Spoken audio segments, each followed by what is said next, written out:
আসসালামু আলাইকুম, সবাই কেমন আছেন? আশা করি সবাই ভালো আছেন। আজকে মজিদ ভাইয়ের করলা ওঠানোর কথা দেখতেছি, করলা উঠাইছে। দেখি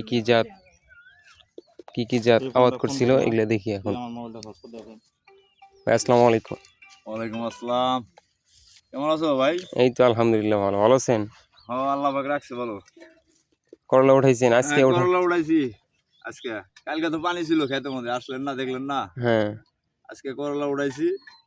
এটা হলো এগ্রিওয়ান স্মার্ট কৃষি, এটা হলো বীর। দেখছেন সাইজ? হ্যাঁ। এটা ভালো সাইজ হয়, মালের ওয়েট হয়। আর এটা হলো ছক্কা, আচ্ছা, এগ্রিওয়ানের ছক্কা। কিরকম ফলন আসে? ফলন ভালোই আছে। ধারণা করছিলাম যে মন তিনেক হবে, তাতে 5 মনের মতো হয়ে যায়। এই দেখেন ভাই, অনেকগুলা করলা, বুঝছেন? 2 খামিয়ে দিছে। তাহলে সবাই ভালো থাকেন, আর এরকম ভিডিও আরো দিব ইনশাল্লাহ।